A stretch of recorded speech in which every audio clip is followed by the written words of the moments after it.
I need to apologize. It's been a long time that I have not gone back to the study of the Gospel of Mark. It's been probably a year or more. I get distracted with all other things. I get involved in apologetics, which is something I'm very passionate about. But really, the Gospel of Mark is what started this channel. And so I realized that I cannot just drop it like that.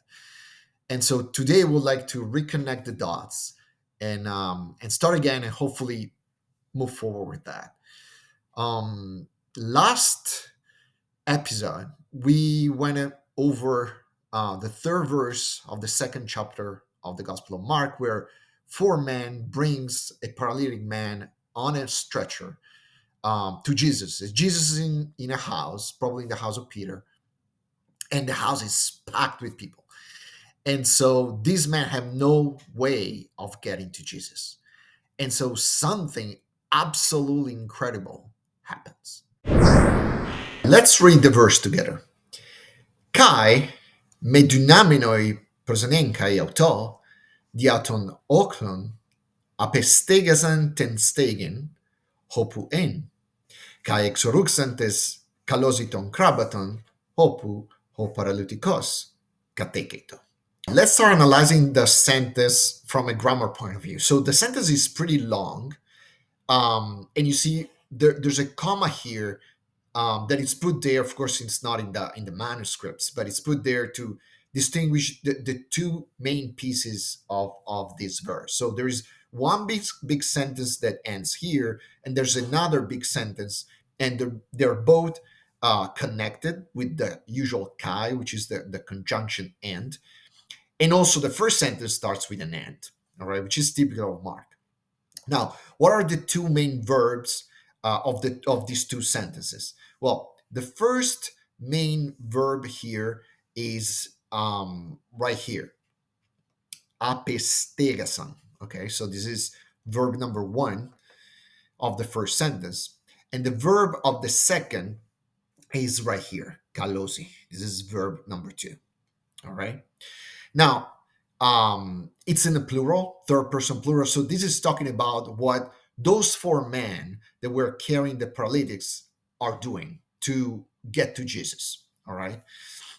And so looking at the first part, so the first sentence, this is the verb. The subject is, of course, the four men, which is understood.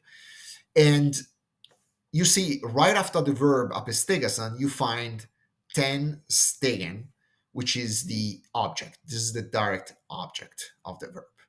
All right, the direct object of the verb. And then there is this hopu and. Hopu is a relative conjunction, which indicates the place where something is. And so we can translate it as where or on which. You find it also here in the second sentence. So there is some parallel structure in this verse. They both start with a kai, and then they have this clause that starts with hope, where, on which. Hopu, hopu. All right. And then there is some participles that are in the nominative case, which refer to the subjects, to the four men. So in the first verse, in the first sentence of the verse, you have this dynaminoi. Okay, this is a participle, nominative plural. Okay, you see the ending oi, masculine plural, and refers to the four men. This main front is a negation. You probably are aware of it. It means not. Okay, not. And then this participle dynaminoi holds this other verb, prosenenkai, which is an infinitive verb. All right, which in turn holds this dative. Okay, auto, to him. And this refers to Jesus. Okay, to Jesus. We're gonna get into that. And then there is this last piece of the first sentence, diato ochlan, which is a prepositional phrase introduced by the preposition dia with the accusative. All right, dia plus accusative indicates a motion through something. All right. The second part of the verse, so the second sentence, we said the main verb is kalosi, and right after the main verb, you find the direct object right here in the accusative. All right.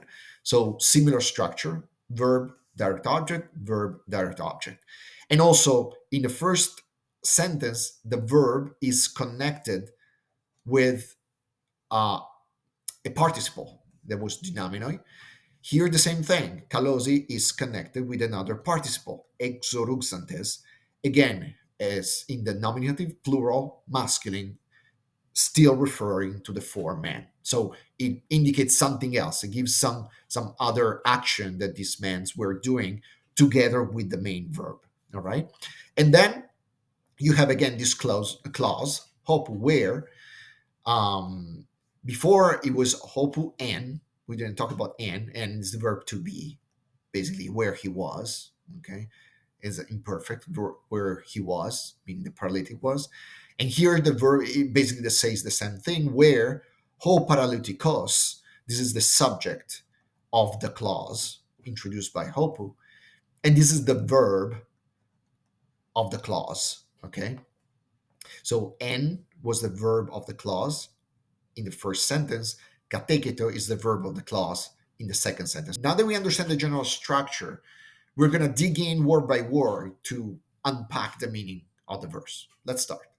All right, let's start. Kai, we already said, is the conjunction and. Me is the negation. And dunaminoi. Now, dunaminoi, we already said it, is a present participle, nominally plural, masculine from the verb dunamai. Okay, the verb dunamai means to be able. Okay, to be able to be able to can have the power of. Think about dynamite comes from this Greek root, right? It has the power of doing something. So not being able to, we could translate, and not being able, and the subject again is the foreman. Not being able to do what? Well, here you have the verb prosenenkai. These explain what they were not able to do, right? So the verb is split in two pieces. So you have the preposition pros, which indicates a movement towards something or somebody, okay, towards somebody. And then you have this infinitive form, enenkai, which is irregular, and actually it's the aorist tense in the infinitive form of the very common verb fero, okay? And the verb fero just means to bring or to carry, okay? Bring or to carry. So prosphero means to bring toward somebody, okay? So, and not being able to carrying, obviously the object is the paralytic, right? To carrying him auto, to him in the dative, to him, to Jesus, okay? So they were not able to carry the paralytic to Jesus. Why? Diaton ochlan. So dia in this particular case is a preposition that has, if you want, two meanings at the same time. It indicates passing through something, okay, but also so it indicates a movement through something. Dia plus an accusative. You see here the ending on. This is the accusative, masculine singular, or indicates also the cause and the reason why something is happening. So, and not being able to transport him to Jesus because of the crowd, Auckland means crowd, right? Either through the crowd or because of the crowd, right? So the whole house was packed with people, so they were not able to bring the paralytic through the crowd because of the crowd. So it has both meaning. You can choose whatever comes more natural. What did they do? Well, this is the main verb, apestegasan. Now, let's spend some time on this. This verb also is made up of two pieces. Okay, the preposition apo, um, where you don't see the omicron because it dropped because it got together with this epsilon, so the two vowels collide and the first drops. So the preposition apo got the omicron dropped here when it got together with the verb. But the preposition upon means away, generally away or off. Okay, and the verb again is in the aorist tense, so indicates like the historical action in the past tense basically, and the verb stegazzo. Okay, the verb stegazzo. Now, the verb stegazzo or apostegazzo, okay, apostegazzo means to literally to take off the roof. Take off the roof. Okay. Why? Because it has this root steg that, by the way, you should have noticed is also in the direct object. You see it right here, ten stegen. Apostegesan, ten stegen. Okay, so there's an alliteration here that Marx uses because stegen means roof. So this word here, stegen, means roof. Okay, and the verb also means to unroof. I don't know if that word exists in English, but literally what Mark is saying, they unroof the roof. Okay, it's a verb. This verb here, apestegasan, that is only used by Mark. It's not used by Luke or Matthew that talk about the same episode. Um, the other evangelists use more common terms like they opened up a hole or stuff like that. Mark is more vivid. It's basically describing the action of this man. They go up on top of the roof and they start digging out the roof and they just break it apart. They just unroof the roof. Okay. Hopu and we already said that hopu means where. Okay, where, and this is the imperfect tense of the verb to be. So it means he was in the third person singular. So he was, he who, well, Jesus, right? Where Jesus was. So if we put together everything we said so far, we could translate, and not being able to transport him to Jesus because of the crowd, they took off the roof where he was. All right, let me show you what a house in Capernaum in the first century may have looked like. Something like this.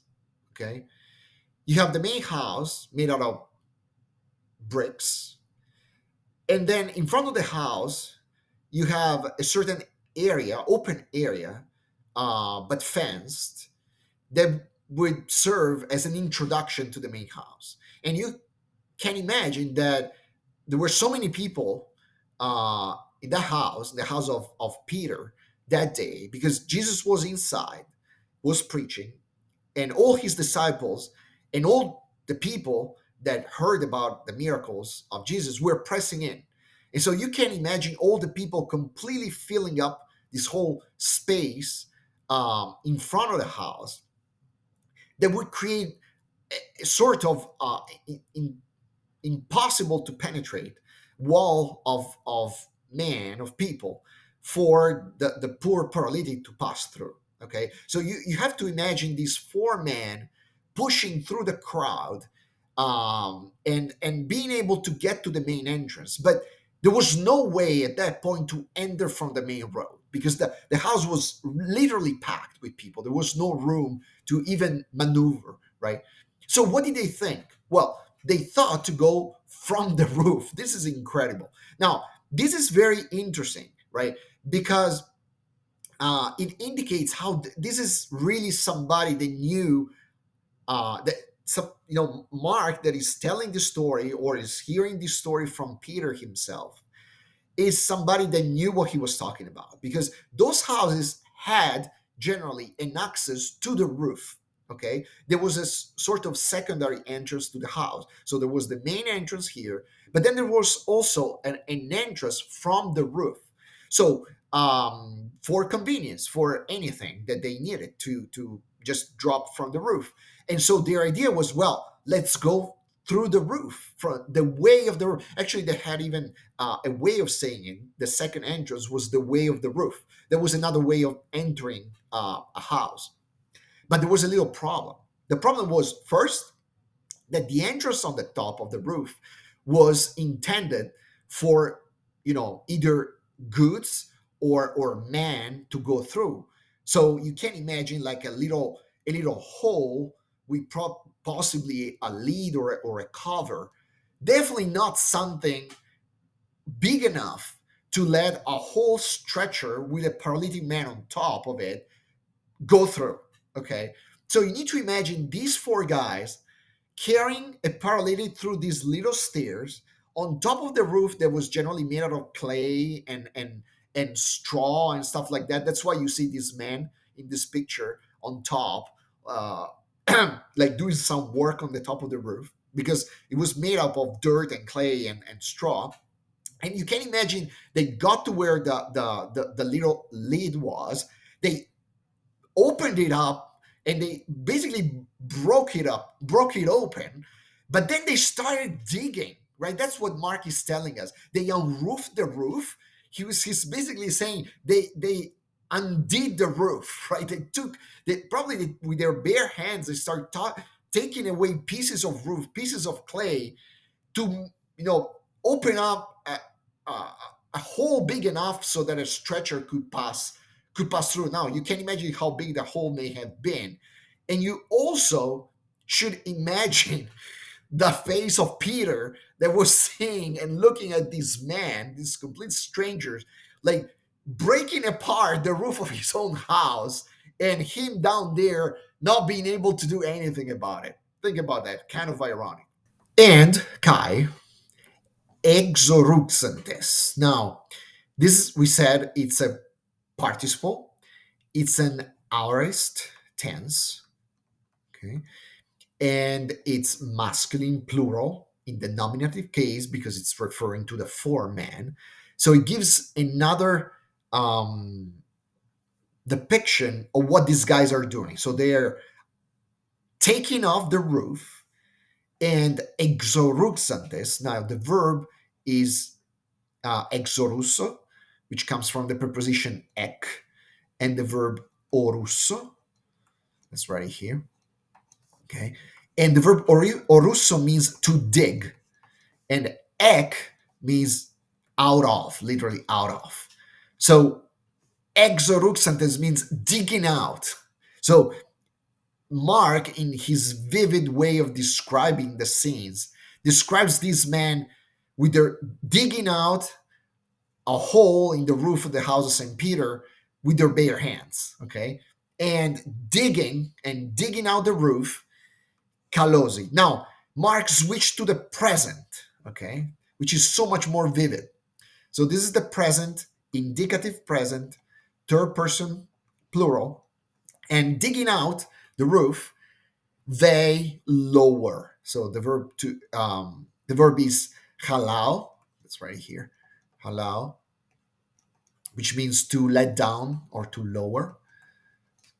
So, and digging out, or after digging out, they lower, they let down, ton krabaton. So this is the right object, this is the accusative, and krabaton is the stretcher. Okay, so they lower the stretcher, hopu, we already saw that, where, ho paralutikos, this is nominative, masculine, singular. This is the subject of the clause, and you probably already figure it out, is the paralytic.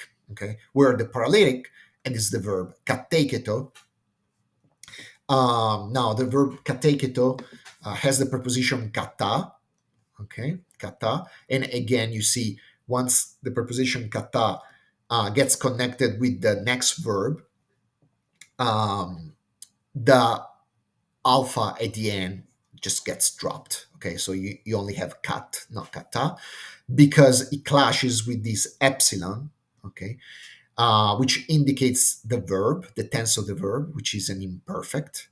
So we're talking about an imperfect tense here, third person singular, third person singular, because it refers to the paralytic. And so the verb is katakemai, in the middle voice, katakemai, which means to lie down, to lie down. Okay, so we could render where the paralytic was lying, basically. All right, putting all together, this is the translation of Mark 2:4. And not being able to transport him to Jesus because of the crowd, they took off the roof where he was. And after digging out, they lower the stretcher where the paralytic was lying. Now, think for a second about the face of poor St. Peter that sees the roof of his house completely destroyed. And also think about Jesus maybe with this little smile, knowing already what's about to happen. Well, I find it pretty funny. What do you think? Leave comments, like, subscribe if you like it. God bless you. To the next.